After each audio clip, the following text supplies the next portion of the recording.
ہم بہت سی بیماریوں کا شکار ہو جاتے ہیں، مثلاً بلڈ پریشر کے مسائل، جسمانی بیماریاں وغیرہ۔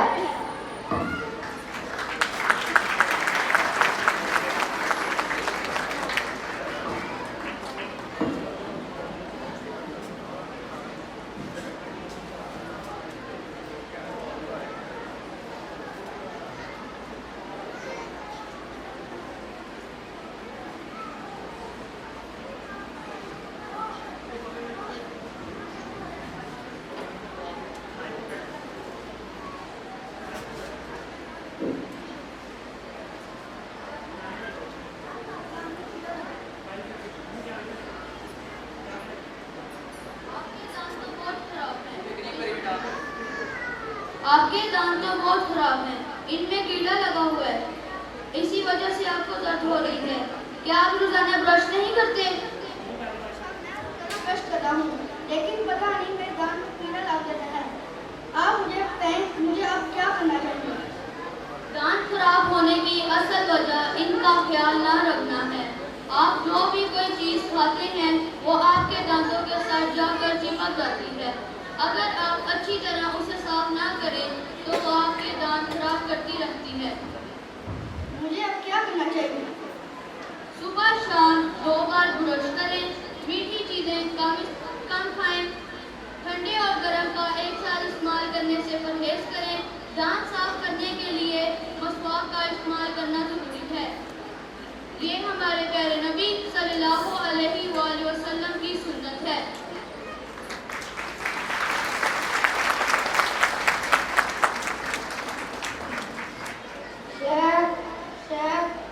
شیخ میری رہنمائی فرمائیں، میں بہت سے مسائل سے دوچار ہوں۔ دل بے چین ہے، کوئی بھی نقصان پر نقصان ہو جا رہا ہے، کوئی بھی کام مکمل نہیں ہو رہا، اور بہت سی جسمانی بیماریوں میں مبتلا ہوں۔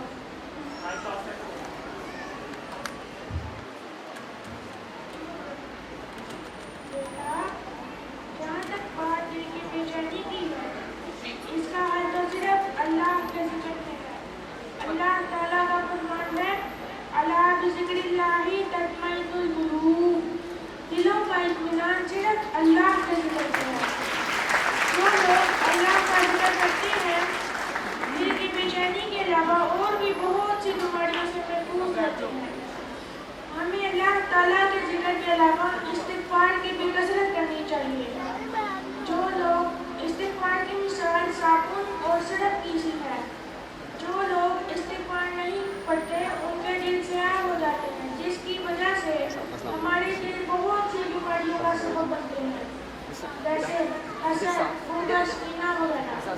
اور جب یہ بیماریاں جاڑ پکڑتی ہیں تو یہ بہت سی جسمانی بیماریوں کا سبب بنتی ہیں، جیسے ڈپریشن، دل کی تکلیف، بلڈ کینسر وغیرہ۔ اور بیٹا، جہاں تک بات ہے نقصان کے نقصان ہونے کی، تو کیا آپ نے ہمارے پیارے نبی حضرت محمد صلی اللہ علیہ وآلہ وسلم کی یہ بات نہیں سنی؟ جو شخص صبح 3 مرتبہ یہ دعا پڑھتا ہے، بسم اللہ الذی لا یضر مع اسمہ شیء فی الارض ولا فی السماء وہو السمیع العلیم، اس کو زمین اور آسمان کے درمیان کوئی چیز نقصان نہیں پہنچا سکتی۔ اور اگر کام مکمل نہیں ہوتے تو آپ یہ دعا پڑھ کے اللہ کے سپرد کر دیں، حسبی اللہ لا الہ الا ہو علیہ توکلت وہو رب العرش العظیم۔ ہمارے پیارے نبی حضرت محمد صلی اللہ علیہ وآلہ وسلم کا فرمان ہے، جو لوگ صبح 7 مرتبہ یہ دعا پڑھتے ہیں ان کے سارے کام اللہ کے سپرد ہو جاتے ہیں، اور جو لوگ شام کو یہ دعا پڑھتے ہیں ان کے سارے کام صبح تک اللہ کے سپرد ہو جاتے ہیں۔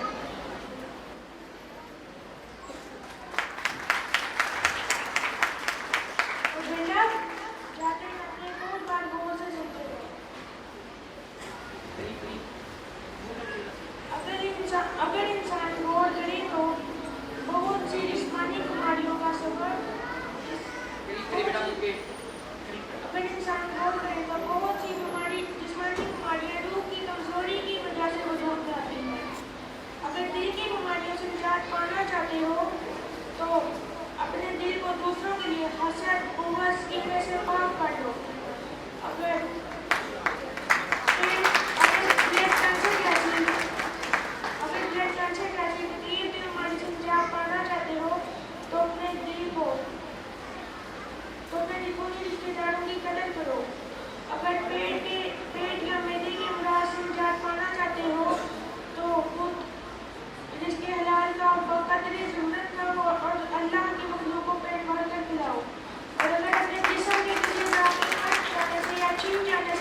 پیاروں کو اللہ کے نبی حضرت محمد صلی اللہ علیہ وسلم نے جسم کے اعضاء کے مالک قرار دیا۔